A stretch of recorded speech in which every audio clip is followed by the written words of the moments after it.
Guys, ngayon gagawa tayo ng robot gamit lang yung yung chinelas or ito, goma o para sa chinelas, guys. So gagawin natin dito is gagawa tayo ng robot, babaeng robot. So yung gamit lang natin itong juice glow, tsaka gunting, tsaka itong bleed. So tara guys, gawin natin. So ngayon guys, gagawa na tayo ng sa likod. Kasi nakagawa na tayo ng ng mata niya. Okay. So gagawin na natin dito, lalagyan pa natin ng parang mata dito, parang mata. Oh. Okay. So start na natin. Kuha muna tayo ng maliit, tingnan natin guys ha. Para sa akin guys, mas maganda talaga yung chinelas kasi may iba't ibang kulay yun, tapos ang ganda patingnan pag may iba't ibang kulay yung robot, di ba? Ano siya, pink na pink. Kasi wala tayong ibang kulay, wala tayo dito makuha ng ibang kulay ng chinelas. So yung gagawin natin guys, is ito na lang, pink na lang siya. Hindi natin babae. Babae na lang.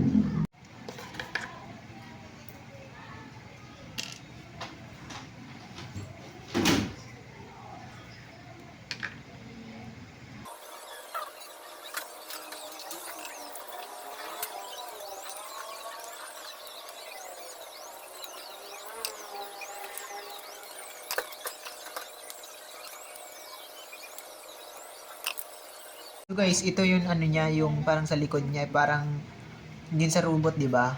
Kailangan niya 'yan. Ito guys, maano pa talaga diyan, parang skinny pa siya dito. So mamaya lalagyan natin 'yan ng mga parang para tumaba siya. Dito guys, makikita mo na nilagyan ko na parang wire siya konektado sa kanyang sa kanyang likuran. Yung likuran niya para diyan siya yung umiipon ng tawag nito, yung power niya diyan niya iniipon. So ito guys, hindi pa siya natatapos guys, oh. Kukulayan pa natin siya. So yung gagawin natin sa kamay niya, ganyan. Parang pa ganyan or basta makikita niyo na lang mamaya guys ha. So ito guys, igagawin natin sa paa niya is parang natural lang na robot, napatayo lang siya. Guys, napatayo lang. Alam nyo kasi guys na pag nagmukha ka ng robot, siyempre sisimulan mo muna sa pagkaka-skeletal or parang walang laman. Tapos unti-unti mo na siyang lalagyan ng laman. Katulad nito, medyo may laman naman na siya, di ba? Hindi pa yan tapos guys ha. So may kita nyo guys, no, hindi pa siya masyadong maganda kasi hindi pa natatapos. So ganyan pa lang yung niya, yung estilo niya. So papagandahin pa natin yan, hindi pa yan tapos guys. Lalagyan pa natin yan ng mga shield dyan sa niya, sa mga kamay niya. So hindi pa yan tapos. So, sinabi ko nga sa inyo guys na pag gagawa tayo ng robot is simulan pa lang natin sa unti pa hanggang pa kunwari sa payat pa lang siya, tapos pa unti-unti na nakikita natin syempre, di ba yung robot is parang artificial lang, yung dinidikit-dikit lang. Oh, nakikita niyo yan guys. So pagtapos niyan, ipapakita ko sa inyo guys. Tsaka guys, wala tayong dito masyadong pulito kasi wala tayong gamit na na iba kundi gunting lang. So yung alam niyo naman kasi siguro niyo, pag gunting lang talaga is may mga buhol-buhol siya. Kasi yung bleed natin is hindi na siya masyado, hindi na siya matalin. Kaya ito na lang gunting yung ginamit ko. Pwede naman to, basta maayos lang.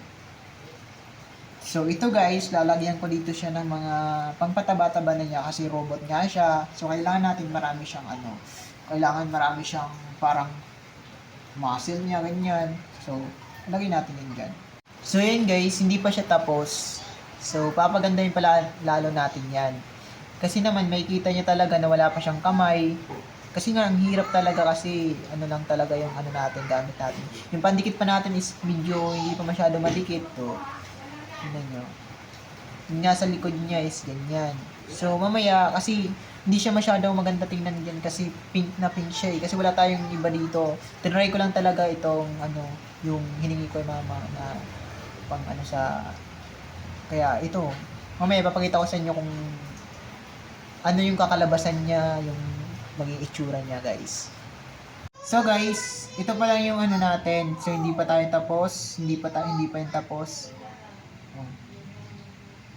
Ayan. Kasi medyo pa yan sa likod niya, hindi pa tapos. Tatapusin natin to hanggang sa Yan yung mga sa niya. Lalagyan pa natin yan. Ito, sa next natin na video, kapag next naman na video natin, gagawa tayo ng ng iba't ibang kulay. Ito, kukulayin pa natin to. Kukulayin pa natin yan. So guys, so dahil babae siya, lalagyan natin siya ng dito. Parang palda ba? Kasi babaeng siya, babaeng robot. Lalagyan natin siya dyan ng yung parang palda. Papakita ko sa inyo guys. So ngayon guys, natin to, parang gaganyan natin. Gaganyan natin. Tapos, pagkatapos nito, ito yung gagawin nating palda niya.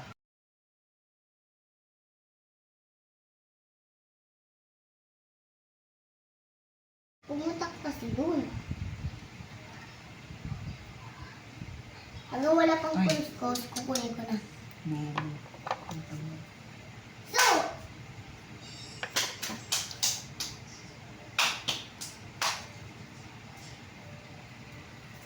Dati kinakot na nga yung yung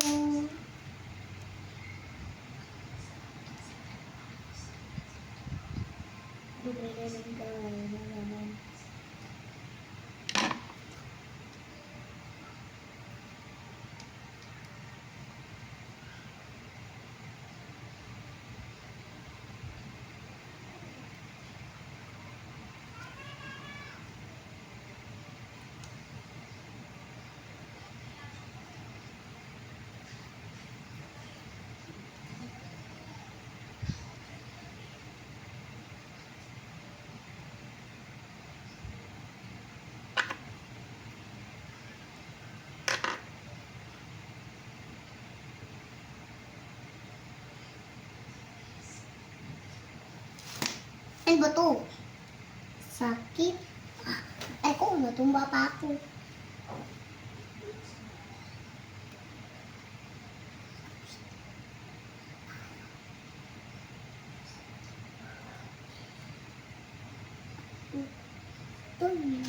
Patay, pakit. Pangit ka pa. Pangit. Wow! Wow! Ganda. Parang siya maskara. Para siyang robot na maskara. Ano yun? Ayan. Huwag kang mapapakita. Bakit? Bawal. Bawal? Malamang. Bawal? Yung mga chinelas nyo guys, hindi na pwedeng gamitin, ay pwede nyo gawing robot at mapagkakitaan nyo rin yan kung marunong kayo. Dahil nga wala akong magawa ngayon, kaya naman gumawa ako nito. Try ko nga pala para naman may pang-upload ako. So guys, kahit papano ay makakabawas na rin to sa basura. Dahil nga naman guys, malaking tulong na din to. Pwede na to pang display. Yung chinelas nyo na luma, pwede nyo gawing ganito. Ito nga pala guys, natutunan ko lang talaga nung bata pa talaga ako. Dahil nga naman salat kami sa mga laruan. Kaya naman napagka-interesan ko yung mga ganitong bagay at ginagawa kong robot. Tapos pag wala pang laruan yung kapatid kong robot-robotan, yun, ginagawa kong robot yung chinelas para naman kahit papaano yung mapaglaruan pa niya. Dan ka pa, yung chinelas mo pwede nang paglaruan at pwede pang i-display, di ba? Pwede na natin gawing laruan yung chinelas. Tingnan nyo naman yung ginawa ko dito. Naglala na tulog. So guys, dinidikit ko na siya dito sa dikitan niya. Kasi para naman makatayo siya guys, kailangan natin na na makatayo. Tignan niyo guys di ba? As din niyo. Di ba? May batuta pa siya tapos may may pang protection sa kanya. Makikita niyo guys Kapag na natin to, pag na tawag nito, pag na pinturahan natin, mas gaganda pa to. So yung ikukulay natin dito sa kanya guys, yung ibabagay lang natin sa outfit, sa niya, sa estilo niya. Inyo guys makikita nyo guys, diba? Robot na robot yan guys Tapos kulang pa kasi siya guys ng sa likod kasi di masyado halata na robot na di kasi masyado kasi kulay pink talaga yung kulay niya. So makikita nyo talaga to guys, yung kabuang kulay niya kapag nalagyan na natin siya ng kulay. Kukulayin natin yan. So papagandahin pa natin yan sa pagkukulay natin. So, yan guys, nakatayo na siya, 'di ba? Kung makikita nyo guys, ito lalagyan natin ng mga iba't ibang accessories pa niya para naman hindi siya tawaging makupad sa pagiging robot niya. Ayan. Ayan guys. So kung makikita niyo talaga guys, no, naka-stand na siya. Tayo na siya. Diba? Sheesh! Pwede na siya pang display guys.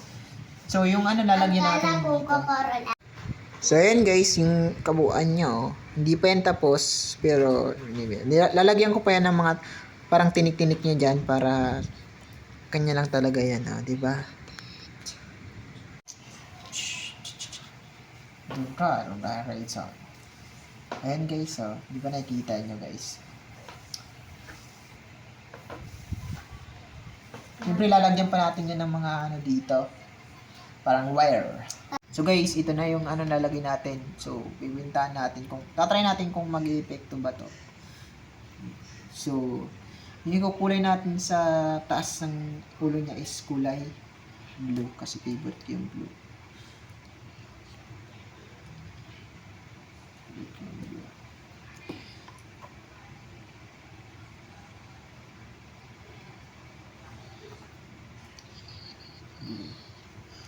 Bluish yung ano niya, yung ulo niya.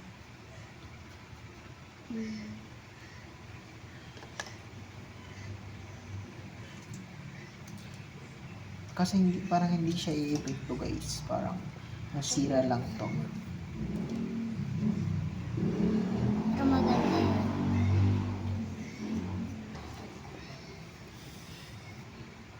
So guys, ang pangit to. Hindi siya nag-epekti. Okay lang yun. Hindi siya umepekto. So guys, kung makikita nyo, hindi siya umepekto yung kulay kasi ano pala yun. Di pala masyado pang kulay lang pala talaga yun sa papel. Ayan. Hindi natin makukulayan yan. Maganda sana kung makukulayan natin yan.